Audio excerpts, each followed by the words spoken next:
Let me ask you a question, and I need you to be brutally honest. Has your migraine ever made you a better person?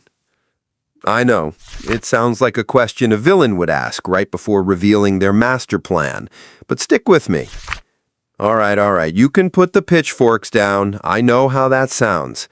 Welcome to Brainstorm, the show where we sometimes ask questions that nobody, including myself, really wanted the answer to. For years, my relationship with migraines has been, let's say, complicated. It's the uninvited guest who crashes on your couch, eats all your food, and then sets the couch on fire. It's evil. We agree on this. But the other day, as I was politely declining a slice of what looked like the most delicious chocolate cake on planet Earth, a strange thought hit me. I wasn't just avoiding a trigger. I was being healthy. And it wasn't my idea. It was the migraines. And I realized, in its relentless, nefarious quest to ruin my life, my migraine has accidentally forced me to become a better, healthier, and shockingly more organized human being. I've been tricked into self-improvement. So today we're exploring the most backhanded compliment you can ever receive, the positive side effects of a chronic neurological disease. First up, my life is organized to a terrifying degree. You know that friend who has their life together? Their laundry is always done, their meals are prepped, they go to bed at 10 p.m. sharp? I hate that person. But I've become that person. Why? Because routine is survival. A migraine brain doesn't like surprises. It wants the same amount of sleep, the same meal times, the same hydration schedule. My calendar looks less like a to-do list and more like a treaty negotiation with my own head. Okay, brain, we will sleep for exactly 7.5 hours. In return, you will allow me to attend my cousin's wedding without creating an ice pick behind the eye situation. Do we have a deal? You don't follow a routine because you're a productivity guru. You follow it because you're terrified.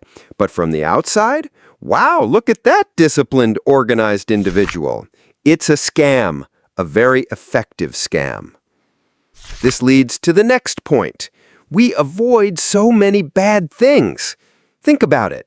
We are the designated drivers of life, not always by choice, but by consequence.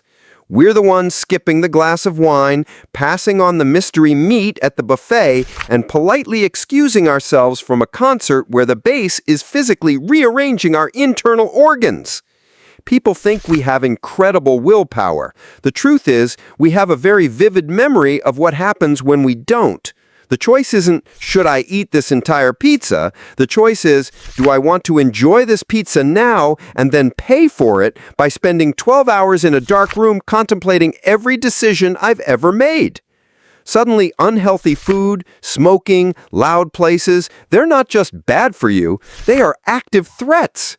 We're not health nuts. We're just playing a lifelong game of dodgeball with our triggers. This one is my favorite. Migraines have made me the enemy of procrastination. You can't afford to wait until the last minute when the last minute might coincide with a level 10 migraine attack. The fear of a deadline is nothing compared to the fear of a deadline plus an aura that makes your vision look like a broken kaleidoscope. This fear creates a powerful sense of urgency. I get my work done early, I study for exam days in advance, I finish projects before they're due. Not because I'm ambitious, but because I'm hedging my bets against my own biology. It's the ultimate productivity hack, the constant low-grade threat of incapacitating pain. I should probably sell this as a business course. The migraine method. Panic your way to success. And what's one of the biggest triggers for so many of us? Stress. So what do? We actively run away from it. We avoid unnecessary arguments. We let the little things go.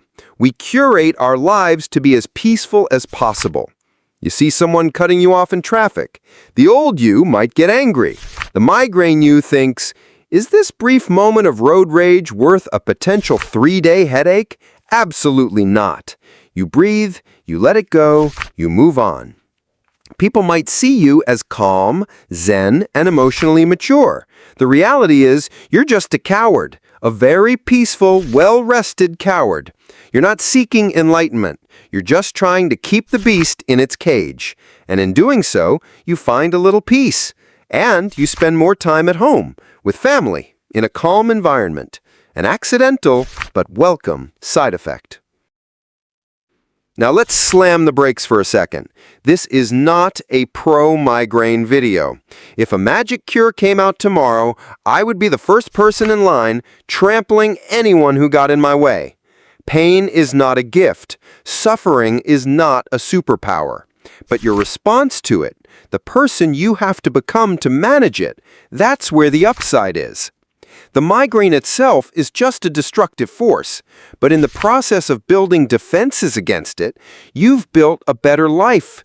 You've become more organized, healthier, more productive, and more at peace. You did all of that. You took the worst thing in your life and you used its own energy to forge something good. It doesn't make the pain go away, but it gives the struggle a little bit of meaning. It's a quiet, resilient victory that you win every single day. So be proud of that. You're not just a survivor. You're an architect, building a better life, not in spite of the pain, but because of it. And that's a pretty incredible thing. That's all for this episode. It got a little deep there at the end. I want to know what you think. What's your weird, accidental migraine upside? Let me know in the comments. And as always, take care of yourselves and take care of your heads. I'll see you in the next one.